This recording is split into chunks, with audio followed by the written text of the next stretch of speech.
إن الحمد لله نحمده ونستعينه ونستغفره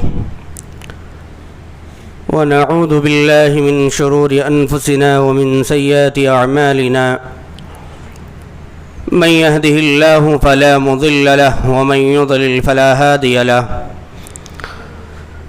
وأشهد أن لا إله إلا الله وحده لا شريك له وأشهد أن محمدًا عبده ورسوله يا أيها الذين آمنوا اتقوا الله حق تقاته ولا تموتن إلا وأنتم مسلمون يا أيها الناس اتقوا ربكم الذي خلقكم من نفس واحدة وخلق منها زوجها وبث منهما رجالا كثيرا ونساء واتقوا الله الذي تساءلون به والأرحام إن الله كان عليكم رقيبا يا أيها الذين آمنوا اتقوا الله وقولوا قولا سديدا يصلح لكم أعمالكم ويغفر لكم ذنوبكم ومن يطع الله ورسوله فقد فاز فوزا عظيما أما بعد فإن خير الحديث كتاب الله وخير الهدي هدي محمد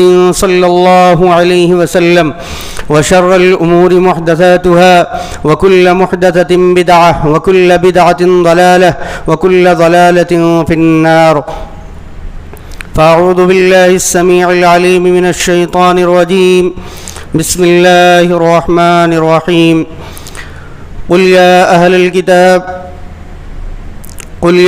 الكتاب لا تغلوا في دينكم غير الحق ولا تتبعوا أهواء قوم قد ضلوا من قبل وأضلوا كثيرا وضلوا عن سواء السبيل رب اشرح لي صدري ويسر لي أمري واحلل عقدة من لساني يفقهوا قولي رب زدني علما اللهم رب زدني علما سبحانك لا علم لنا إلا ما علمتنا إنك أنت العليم الحكيم اللهم صل على محمد وعلى آل محمد كما صليت على إبراهيم وعلى آل إبراهيم إنك حميد مجيد اللهم بارك على محمد وعلى آل محمد كما باركت على إبراهيم وعلى آل إبراهيم إنك حميد مجيد محترم سامعین کرام، بزرگان دین، نوجوان ساتھیوں، پردہ نشین خواتین اسلام، میں نے سورہ مائدہ سورہ نمبر 5 کی آیت نمبر 77 آپ کے سامنے پڑھی ہے۔ اس مناسبت سے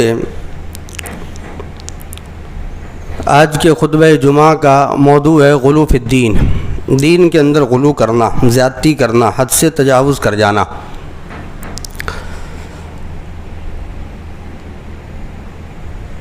سامعین کرام،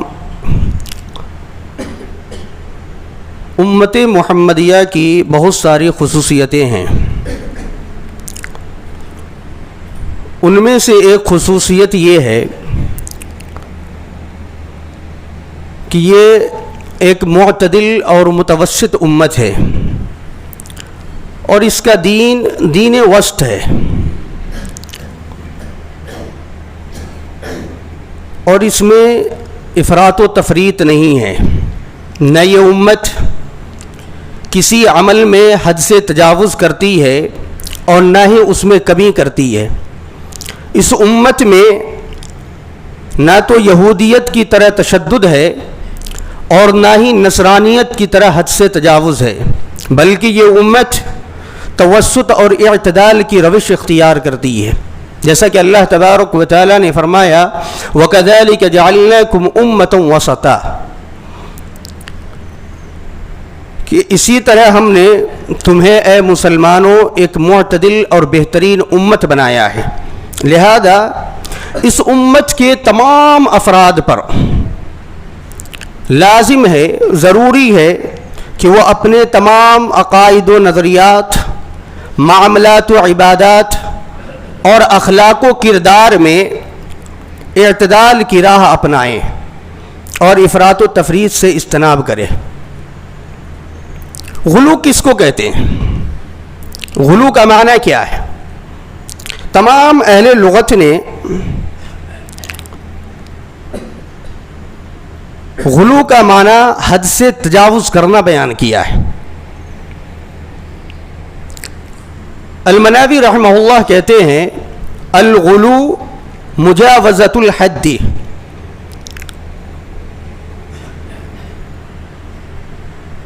غلو کا معنی یہ ہے، غلو سے مراد یہ ہے کہ حد سے آگے بڑھ جانا، حد سے تجاوز کرنا۔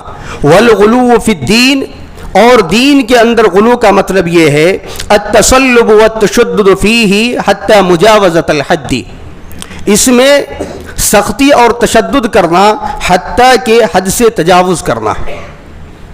ایک بات اور بتاتا ہوا چلوں، واضح کرتا ہوا چلوں کہ غلو سے اجتناب کرنا انتہائی ضروری امر ہے۔ اسی طریقے سے غلو کا ایک مترادف لفظ اور بھی ہے تنطع، جس کا معنی آتا ہے انتہائی گہرائی میں جا کر اپنے اقوال و افعال میں حدود سے تجاوز کرنا اور خواہ مخواہ دین میں تشدد اور سختی کرنا۔ ایک حدیث کے اندر اللہ کے نبی صلی اللہ علیہ وسلم نے فرمایا ہلک المتنطعون قالها ثلاثہ، دین میں سختی کر کے تجاوز کرنے والے ہلاک ہو گئے، برباد ہو گئے۔ اللہ کے نبی صلی اللہ علیہ وسلم نے 3 مرتبہ ان الفاظ کو دہرایا۔ لہذا ضروری ہے کہ ہم غلو سے بچیں۔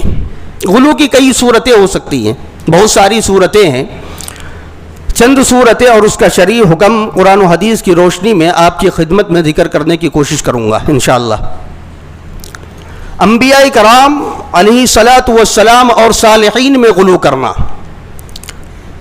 غلو کی ابتدا حضرت نوح علیہ السلام کے زمانے سے ہوئی۔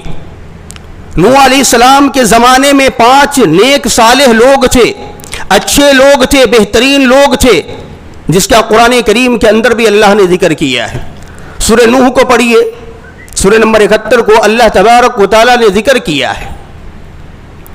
ود، سواع، یغوث، یعوق اور نصر، یہ 5 نیک صالح لوگ تھے۔ جب ان کا انتقال ہو گیا، یہ فوت ہو گئے، دنیا سے رخصت ہو گئے، دنیا سے چلے گئے، دنیا سے وفات پا گئے، تو لوگوں نے ان کے مجسمے بنائے اور ان کی تعریف میں، ان کی تعظیم میں، ان کی مدح سرائی میں لوگوں نے حد سے تجاوز کرنا شروع کیا، لوگوں نے غلو کرنا شروع کیا، اور یہ سلسلہ کنٹینیو چلتا رہا۔ پھر بنی اسرائیل آئے، اہل کتاب، ان لوگوں نے حد سے تجاوز کیا، غلو کرنا شروع کیا۔ اللہ رب العالمین نے قرآن حکیم میں اہل کتاب کو خصوصاً تنبیہ کی ہے، منع کیا ہے کہ تم اپنے دین کے اندر غلو مت کرو۔ ان لوگوں نے کیا کیا تھا؟ اللہ تبارک و تعالیٰ کے لیے اولاد کو پیدا کیا، اور رحمان کے لیے، اللہ رب العالمین کے لیے اولاد کو پیدا کرنا یہ غلو ہے۔ یہودیوں نے عزیر علیہ السلام کو اللہ کا بیٹا بنایا، عیسائی بھی پیچھے نہیں ہٹے، کندھے سے کندھے برابر ہو گئے۔ نبی صلی اللہ علیہ وسلم نے ایک مثال دی تھی امت محمدیہ کے لیے، اہل کتاب کے نقش قدم پر چلو گے، جیسا کہ ایک جوتا دوسرے جوتے کے مشابہ ہوتا ہے، اسی طریقے سے نصارہ بھی یہودیوں کے مشابہ چلے۔ تم نے عزیر علیہ السلام کو بیٹا بنایا، ہم کیوں پیچھے بنے؟ ہمارے پاس جو نبی ہے مسیح عیسیٰ ابن مریم، ہم اس کو اللہ کا بیٹا بناتے ہیں۔ اللہ نے دونوں کا تذکرہ ایک ہی جگہ کیا سورہ توبہ میں، وقالت الیہود عزیر ابن اللہ وقالت النصارى المسیح ابن اللہ۔ عزیر علیہ السلام نے، یہودیوں نے عزیر علیہ السلام کو اللہ کا بیٹا بنایا، اور نصارہ نے مسیح عیسیٰ ابن مریم کو اللہ کا بیٹا قرار دیا۔ اللہ تبارک و تعالیٰ نے بہت بڑی بات کہی ہے قرآن حکیم کے اندر، یہ جو رحمان کے لیے اولاد پیدا کرتے ہو یہ بہت بھاری گناہ ہے، اور یہ اتنا بھاری گناہ ہے کہ اگر آسمان بھی پھٹ جائے، زمین بھی شق ہو جائے، پہاڑ اگر ریزہ ریزہ ہو جائے، یہ کم ہے اس کے مقابلے میں کہ تم نے اولاد کو رحمان کے لیے پیدا کیا ہے۔ سورہ مریم کا مطالعہ کیجیے، آیت نمبر 88 سے 92 تک۔ وقالوا اتخذ الرحمن ولدا لقد جئتم شيئا إدا تكاد السماوات يتفطرن منه وتنشق الأرض وتخر الجبال هدا أن دعوا للرحمن ولدا لقد جئتم شيئا إدا أن دعوا للرحمن ولدا وما ينبغي للرحمن أن يتخذ ولدا۔ یہ مشرک ہے، اللہ تبارک و تعالیٰ کے لیے، رحمان کے لیے اولاد پیدا کرتے، بہت بھاری گناہ کیا ہے ان لوگوں نے. ان کی بات کی وجہ سے جو یہ بات یہ کہہ رہے ہیں، اس کی وجہ سے اگر آسمان پھٹ جائے، زمین شق ہو جائے، پہاڑ ریزہ ریزہ ہو جائے. کیوں؟ اس لیے کہ یہ دعویٰ کرتے کہ رحمان کے لیے اولاد ہے. مناسب نہیں ہے رحمان کہ اپنے لیے وہ اولاد رکھے. اللہ تبارک و تعالیٰ کے لیے اولاد نہیں ہے. لیکن اللہ کے لیے اولاد پیدا کرنا یہ غلو ہے.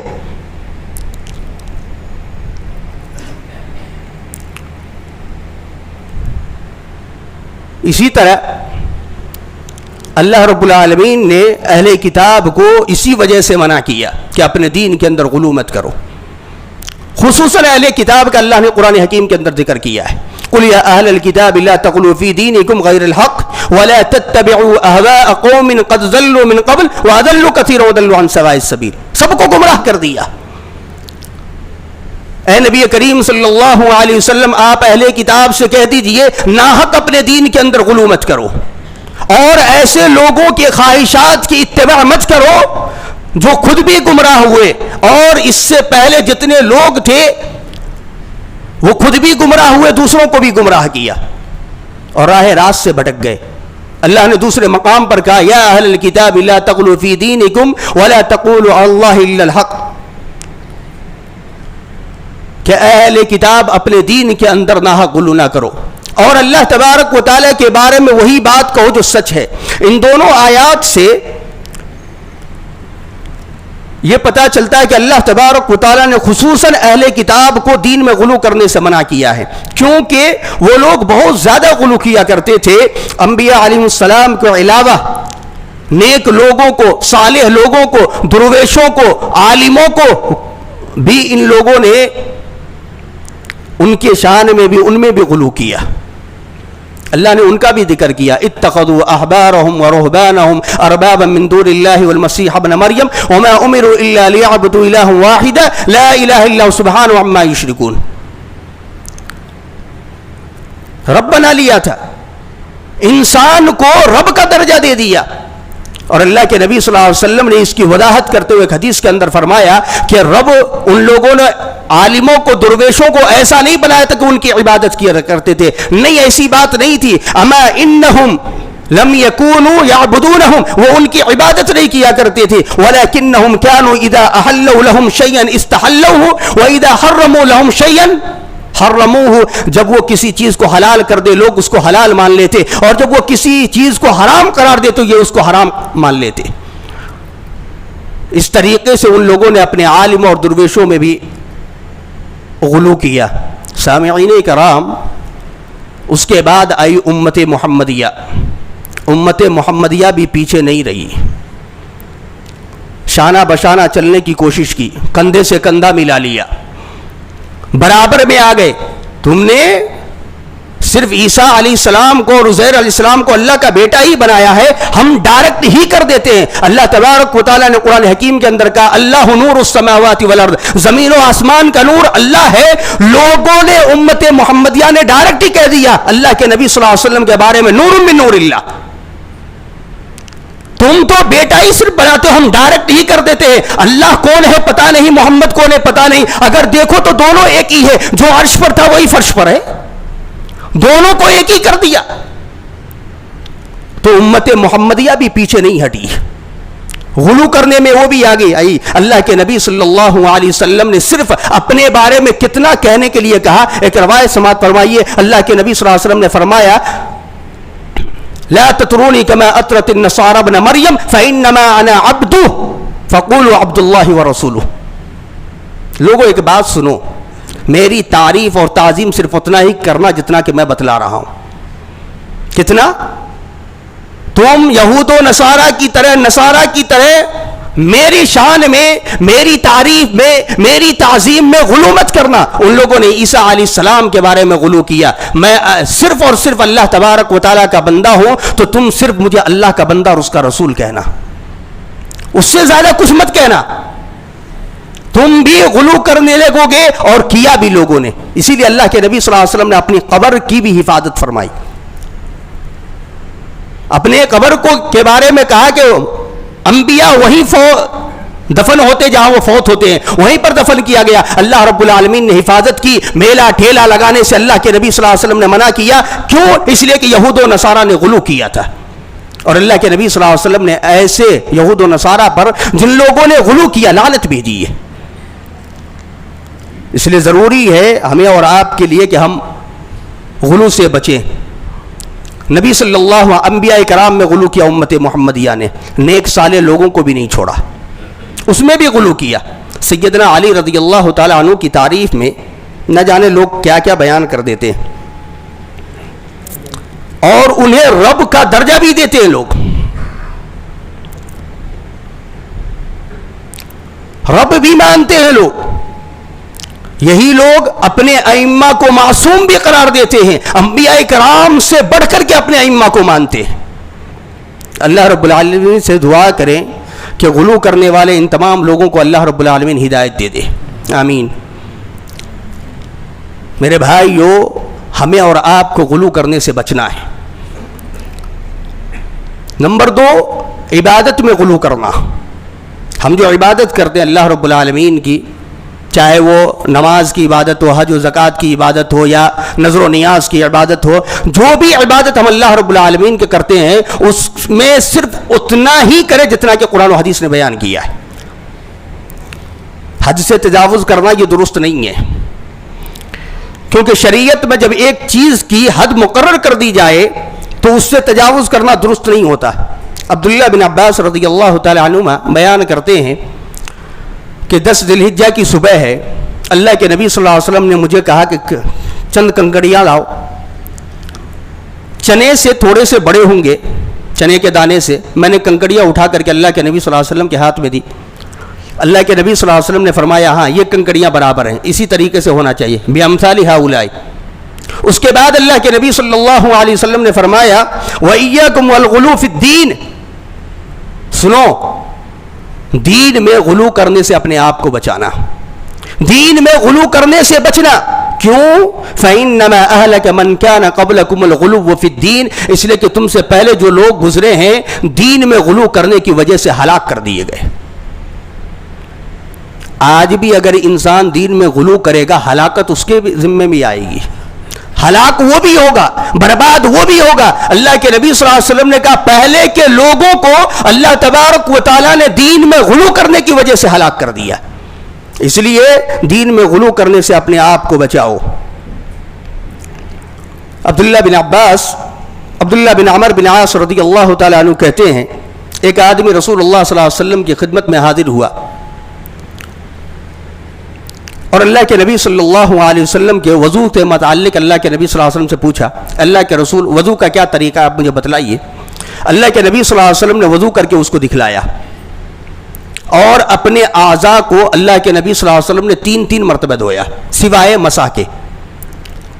سارے اعضاء کو اللہ کے نبی صلی اللہ علیہ وسلم نے 3 مرتبہ دھویا سوائے مسح کے، اس لیے کہ شریعت میں مسح ایک ہی مرتبہ ہے. باقی تمام اعضاء کو اللہ کے نبی صلی اللہ علیہ وسلم نے 3 مرتبہ دھویا، اور اس کے بعد اللہ کے نبی صلی اللہ علیہ وسلم نے فرمایا فَمَنْ زَادَ عَلَى هَذَا فَقَدْ أَسَاءَ وَتَعَدَّى وَظَلَمَ. جو شخص اس پر اضافہ کیا، جس نے اس کے اوپر اضافہ کیا، اس نے برا کام کیا، زیادتی کی اور ظلم کیا. معلوم کیا ہوا کہ انسان عبادت کے معاملات میں بھی حد سے تجاوز نہ کرے. اللہ کے نبی صلی اللہ علیہ وسلم نے وضو کر کے دکھلایا، 3 مرتبہ اعضاء دھونے کے لیے کہا. 3 ہی مرتبہ آدمی اعضاء کو دھو سکتا، اس سے زیادہ نہیں. اس سے کم دھوئے، 1 مرتبہ دھوئے، 2 مرتبہ دھوئے، 3 مرتبہ، لیکن 3 سے زیادہ نہ کرے. آج لوگ سر کا مسح کے ساتھ، کان کا مسح کے ساتھ ساتھ گردن کی بھی مسح کرتے ہیں. کیوں بھائی؟ مستحب عمل پسند ہے. دین میں آپ کی پسند نہیں چلتی، دین میں کسی کی پسند نہیں لائی جاتی. اللہ کے نبی صلی اللہ علیہ وسلم نے مسح کیا صرف سر کا اور کان کا. آدمی حد سے تجاوز نہ کرے، اللہ کے نبی صلی اللہ علیہ وسلم نے منع کیا. اسی طریقے سے آدمی کو غلو کرنے سے عبادت کے معاملات میں ہی بچنا چاہیے. نمبر 3، نفلی عبادت میں غلو کرنا. ہم اور آپ نفلی عبادت پڑھتے ہیں نا، فرض نماز 5 وقت کی ہے، ٹھیک ہے، پڑھ لیتے ہیں، اور پڑھنے کے بعد نفلی عبادت بھی لوگ کرتے ہیں. تہجد کی نماز ہے، سنتیں ہیں، نفلی عبادات ہے، بہت ساری. اس میں بھی لوگ حد سے تجاوز کرتے ہیں، یہ بھی درست نہیں ہے، کیونکہ پوری کی پوری خیر و بھلائی نبی صلی اللہ علیہ وسلم کی سنت کی اتباع میں ہے۔ اب ابو ہریرہ رضی اللہ تعالیٰ عنہ بیان کرتے ہیں نبی صلی اللہ علیہ وسلم نے فرمایا لا تواصلوا، تم دن اور رات کا روزہ نہ رکھا کرو، یعنی کنٹینیو دن میں بھی رکھنا رات میں بھی رکھنا، ایسا مت کرو، کنٹینیو روزہ مت رکھو۔ اللہ کے نبی صلی اللہ علیہ وسلم سے صحابہ کرام نے کہا اللہ کے رسول آپ تو رکھتے ہیں، آپ کی اتباعی تو کرنی ہے، آپ کی زندگی ہمارے لیے اسوہ عمل ہے، اور آپ رکھتے ہیں تو ہم کیوں نہ رکھیں؟ اللہ کے نبی صلی اللہ علیہ وسلم نے اس کا جواب دیا واللہ انی لست مثلکم، میں تمہاری طرح نہیں ہوں، اللہ تبارک و تعالیٰ مجھے رات میں کھلا بھی دیتا ہے پلا بھی دیتا ہے۔ اس کا مطلب یہ ہے کہ اللہ کے نبی صلی اللہ علیہ وسلم کبھی روزہ رکھتے کبھی نہیں رکھتے ہیں، آپ رات کو کھاتے بھی ہیں، لہذا تمام لوگوں کو چاہیے کہ وہ ہمیشہ روزہ نہ رکھے، یہ غلو ہے۔ اس کی وضاحت جو ہے، بعض لوگوں نے اللہ کے نبی صلی اللہ علیہ وسلم کی اس بات کو نہیں مانا، صحابہ کرام میں سے وہ روزہ پھر بھی رکھنے لگ گئے۔ اللہ کے نبی صلی اللہ علیہ وسلم نے کنٹینیو 2 روزہ ان کے ساتھ بھی رکھ لیا، ٹھیک ہے رکھو سزا کے طور پر۔ پھر چاند نظر آ گیا، اللہ کے نبی صلی اللہ علیہ وسلم نے فرمایا اگر چاند نظر نہیں آتا تو میں کنٹینیو تم لوگوں کو روزہ رکھواتا۔ آدمی پریشان ہو جائے گا نا، تکلیف میں آئے گا نا، پریشانی میں آئے گا، مبتلا ہو جائے گا، تو اللہ کے نبی صلی اللہ علیہ وسلم نے کہا کنٹینیو تم لوگوں کو روزہ رکھوا دیتا۔ اس لیے غلو کرنے سے آدمی کو بچنا چاہیے۔ ان 3 آدمی کو یاد کیجئے، یہ حدیث ہم بارہا سنتے ہیں کہ اللہ کے نبی صلی اللہ علیہ وسلم کی عبادت کے تعلق سے ازواج مطہرات کے پاس لوگ آئے سوال کرنے کے لیے، 3 آدمی تھے نا، ان میں کہتے ہیں کہ ایک آپ کے داماد حضرت علی رضی اللہ تعالیٰ عنہ بھی تھے۔ اللہ کے نبی صلی اللہ علیہ وسلم کے پاس آئے، کہتے کہ حضرت عائشہ رضی اللہ تعالیٰ عنہ سے ملاقات ہوئی، عبادت کو بیان کیا اللہ کے نبی صلی اللہ علیہ وسلم کہ اللہ کے نبی اس طریقے سے عبادت کرتے ہیں۔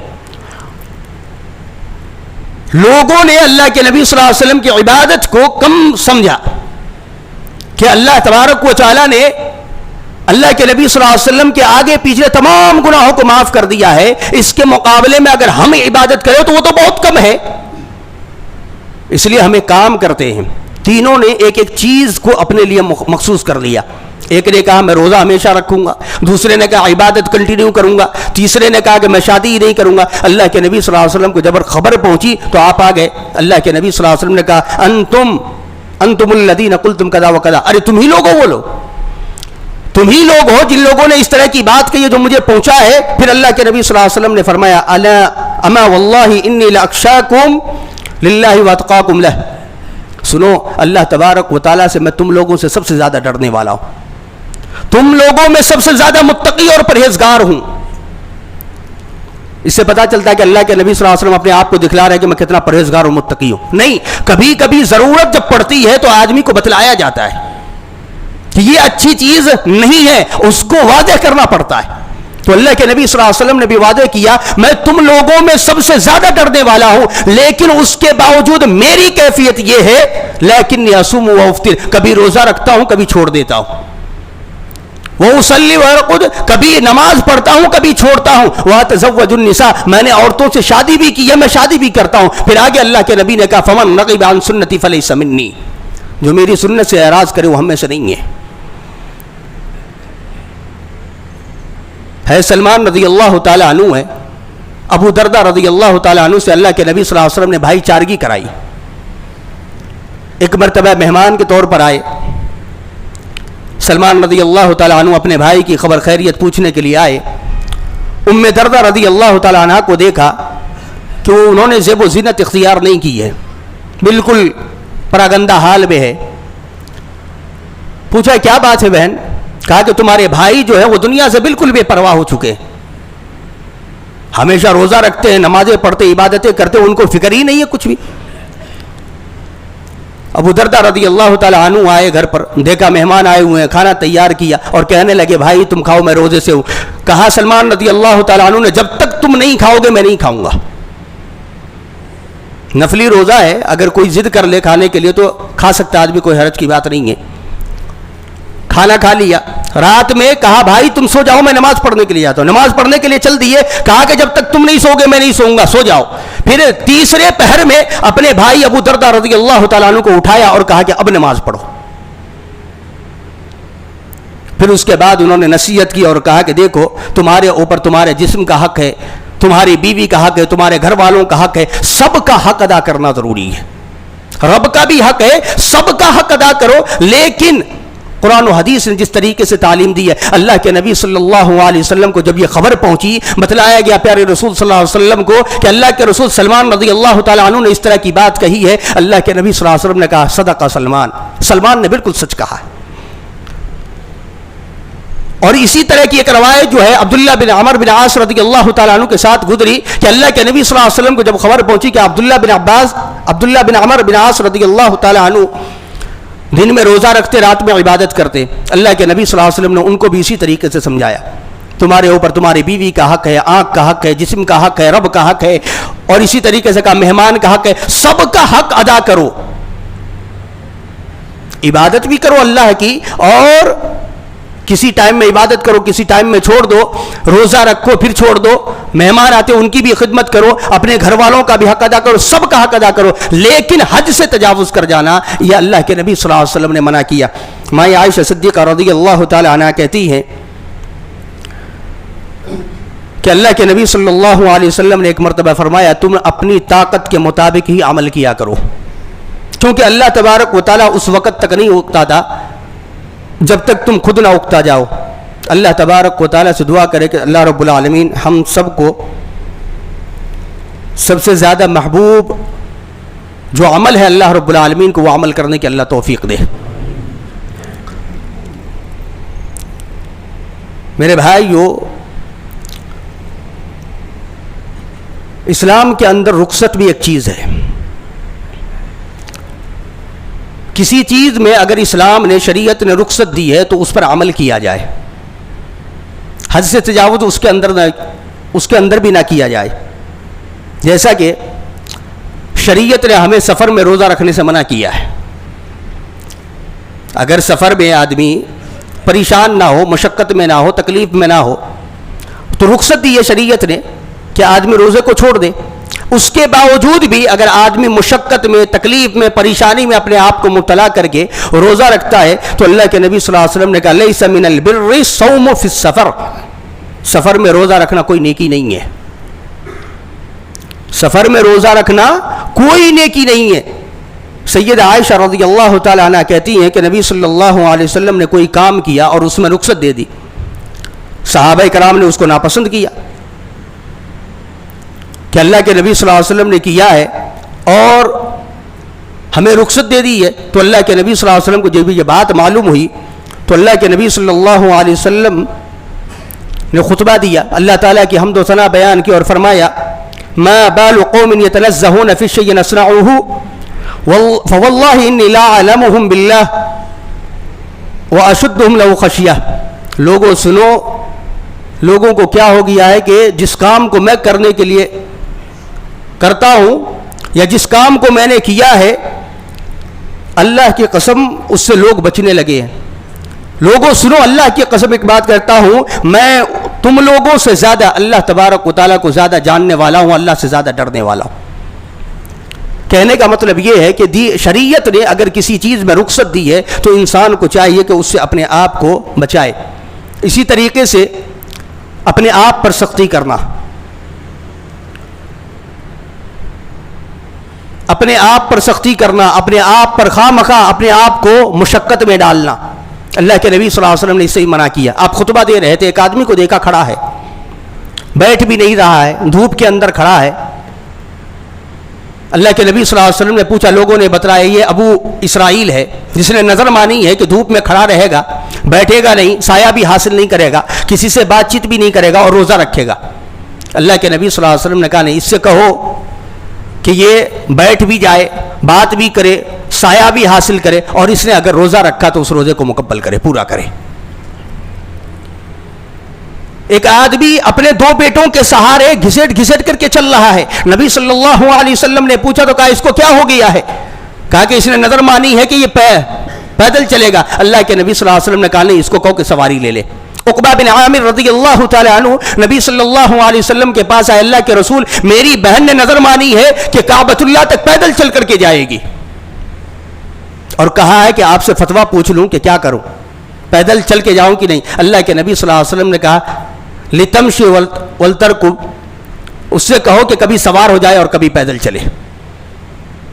اپنے آپ کو سختی میں ڈالنا، مصیبت میں ڈالنا، پریشانی میں ڈالنا، یہ صحیح نہیں ہے۔ اس لیے اللہ کے نبی صلی اللہ علیہ وسلم نے غلو، حد سے تجاوز کرنا کسی معاملات میں منع کیا ہے۔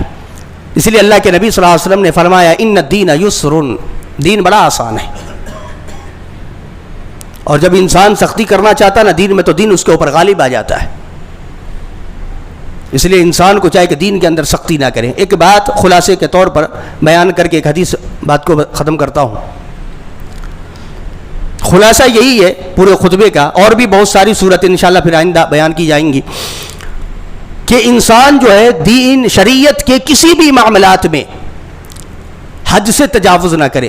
شریعت نے، قرآن و حدیث نے جتنا جس چیز کے بارے میں بیان کیا ہے اسی پر عمل کرنے کی کوشش کرے، اور اگر انسان اتنا ہی کرتا ہے تو اللہ کے نبی صلی اللہ علیہ وسلم نے کامیابی کی دلیل بتلائی ہے کہ ایسا انسان کامیاب ہو گیا۔ ایک آدمی اللہ کے نبی صلی اللہ علیہ وسلم کے پاس آیا اہل نجد میں سے، اور کہا کہ اللہ کے رسول صلی اللہ علیہ وسلم مجھے نیکیاں بتلائی، عمل کرنے کے طریقے بتلائے کہ میں کیا کیا کروں، کتنا کروں، یہ ساری چیزیں بتلائے۔ اللہ کے نبی صلی اللہ علیہ وسلم نے کہا اللہ تبارک و تعالیٰ نے 5 وقت کی جو ہے دن رات میں نمازیں فرض کی ہے۔ اللہ کے رسول صلی اللہ علیہ وسلم اس سے زیادہ کچھ اور کہا الا ان تطوع، اگر تم اس سے زیادہ کرنا چاہو تو تم کرو، وہ تمہاری مرضی ہے، لیکن 5 وقت کی نمازیں فرض ہے۔ اگر اس سے زیادہ تم پڑھنا چاہتے ہو نفلی عبادت تو یہ تمہارے اختیار میں ہے، چاہو تو پڑھو۔ پھر پوچھا اللہ کے رسول اور کچھ؟ تو کہا کہ اللہ تبارک و تعالیٰ نے تمہارے لیے زکوٰۃ کو فرض کیا ہے۔ اللہ کے رسول اس سے زیادہ؟ کہا کہ اس سے زیادہ تم کر سکتے ہو، یعنی نفلی روزے رکھ سکتے ہو، یا نفلی زکوٰۃ دے سکتے ہو، صدقہ و خیرات کر سکتے ہو۔ زکوٰۃ کا ذکر کیا، صدقہ کا ذکر کیا، اسی طریقے سے اللہ کے نبی نے بہت ساری چیزوں کا ذکر کیا۔ اس کے بعد جب وہ آدمی پلٹا اور جانے لگا ان تمام باتوں کو سننے کے بعد، تو اس نے کہا واللہ لا ازید علی ھذا، اے اللہ کے رسول صلی اللہ علیہ وسلم لا ازید علی ھذا، کہ میں اس کے اوپر زیادہ بھی نہیں کروں گا اور کم بھی نہیں کروں گا۔ اللہ کے نبی صلی اللہ علیہ وسلم نے کہا افلح ان صدقہ، اگر اس نے بالکل اسی طریقے سے کیا جیسا کہ اس نے کہا ہے تو یہ کامیاب ہو گیا۔ خلاصہ یہی ہے کہ انسان جو ہے قرآن و حدیث کے مطابق ہی عمل کرنے کی کوشش کرے، اپنے آپ سے زیادہ نہ کرے، حد سے تجاوز نہ کرے۔ اگر انسان اس طریقے سے کرتا ہے تو وہ کامیاب نہیں ہو سکتا، لاکھ اچھا سمجھ کر کے اس عمل کو کر رہا ہو جس کو اللہ اور اس کے رسول نے کیا، شریعت نے نہیں بتلایا، تو پھر وہ انسان کامیاب نہیں ہو سکتا۔ دعا کرے اللہ رب العالمین سے اللہ تبارک و تعالی ہمیں اور آپ کو دین کے اندر شریعت میں غلو کرنے سے اللہ رب العالمین تمام لوگوں کی حفاظت فرمائے۔ اللہ رب العالمین ہمیں غلو کرنے سے بچائے اور غلو کرنے والوں کی صحبت سے بھی بچائے۔ اللہ رب العالمین ہم تمام لوگوں کو قرآن و حدیث کے مطابق